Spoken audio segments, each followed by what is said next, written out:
तो आजम and family को बड़ा झटका लगा है। 7 साल की सजा सुनाई गई है। फर्जी जन प्रमाण पत्र के मामले में यह सजा का ऐलान हुआ है। अब्दुल आजम का फर्जी जन प्रमाण पत्र बनवाया गया था, जिसके आधार पर उन्होंने चुनाव लड़ा। चुनाव में हालांकि बाद में उनकी विधायकी चली गई। एक दूसरे मामले में भी दूसरी बार विधायकी गई। बेटे के जो 2 जन प्रमाण पत्र के मामले में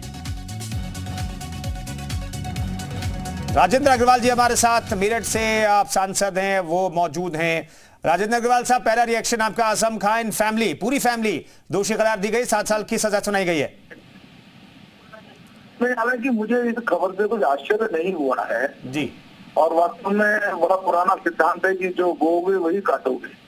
जिस प्रकार से आजम खान शामिल हैं, जब वो मंत्री थे, वो विधायक थे, जिस प्रकार की राजनीति की, जिस प्रकार से उन्होंने मंत्री पद का उपयोग किया, यानी वहाँ गरीबों के घर उजाड़ करके या और भी जो जमीन थी वो कब्जे में कर ली, तो ये स्वभाव को दर्शाता है कि स्वभाव के वो हैं, मर्यादाओं को न मानने वाले, अपनी चलाने वाले। तो जो उन्होंने किया है उसी उन्होंने परिणाम भोग है। और जन कल्याण के नाम पर उन्होंने एक विश्वविद्यालय खड़ा किया, तो विश्वविद्यालय के ऊपर मालिक बन गए। तो कुल मिलाकर के अनैतिकता है, ऐसा संस्थान है जिसके कारण से पूरा परिवार प्रभावित हुआ। सभी को न्यायालय ने सजा दी है। राजन जी, लेकिन एक चीज ये बार बार आप लोग कहते हैं कि भाई उन पर जो आरोप आप सरकार में लगाए गए, 100 के करीब मुकदमे दर्ज किए गए, तो समाजवादी पार्टी आजम खान फैमिली ये कहती है कि सब कुछ राजनीतिक द्वेष के चलते ये आरोप लगाए जा रहे हैं, लेकिन अब कम से कम एक मामले में वो दोषी करार दे दिए गए।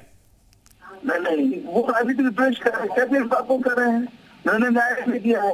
अब मुझे आप बताइए कि सावंत राय की हत्या हो गई, लेकिन अंतर के खिलाफ कोई कार्रवाई हुई जी।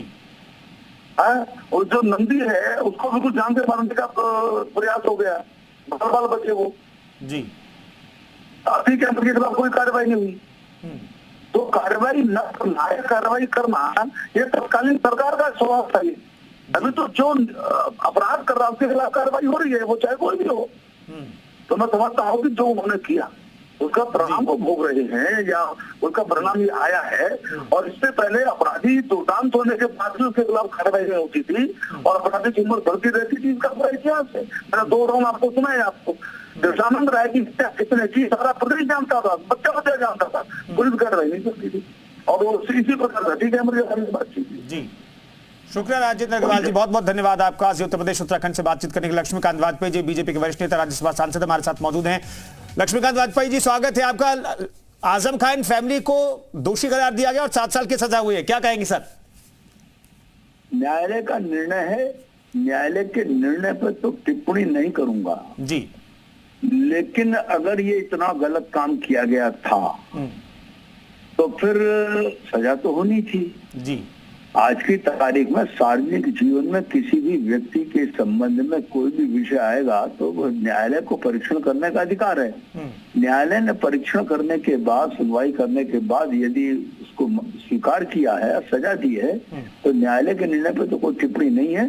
करने से पहले उन लोगों को सोचना चाहिए था कि हम ये क्या कर रहे हैं जी। धनिक लाभ के लिए किया गया प्रयास कितना लंबा कष्ट देगा, सजा का भी और प्रतिष्ठा का भी, इसका एहसास होना चाहिए था जी।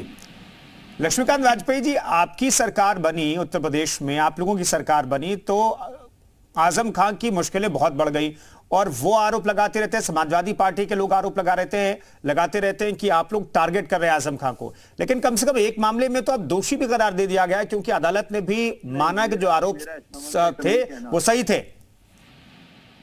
यदि जांच एजेंसी के द्वारा चार्जशीट कोर्ट में दाखिल की गई और कोर्ट ने प्रथम दृष्टया उस वाद को चलाना स्वीकार कर लिया, इसका अर्थ ये है कि जांच एजेंसी का जांच और उसमें कंटेंट प्रथम दृष्टया कोर्ट को लगते हैं कि कहीं ना कहीं आपराधिक घटना हुई जी।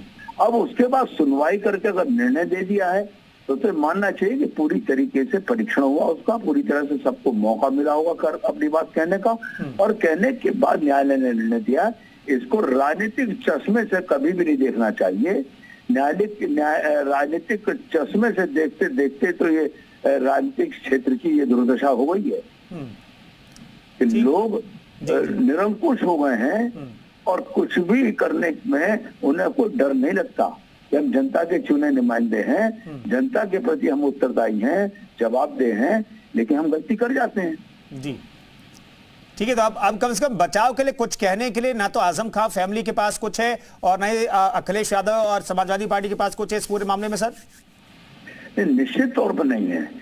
मैंने कहा ना कि न्यायालय में वाद स्वीकार होना सुनवाई के लिए ये पहली स्टेज होती है, लेकिन जब सुनवाई होकर निर्णय आ गया तब तो फिर ये मानना चाहिए कि न्यायालय का निर्णय ठीक, और न्यायालय में जो कुछ निर्णय किया है उस पर कोई टिप्पणी करना उचित नहीं है। शुक्रिया आप उत्तर प्रदेश उत्तराखंड से बातचीत करने के लिए लक्ष्मीकांत वाजपेयी जी, आपका बहुत बहुत धन्यवाद। तो आजम खां एंड फैमिली को 7 साल की सजा हुई है। फर्जी जन्म प्रमाण पत्र के मामले में यह सजा का ऐलान हुआ है।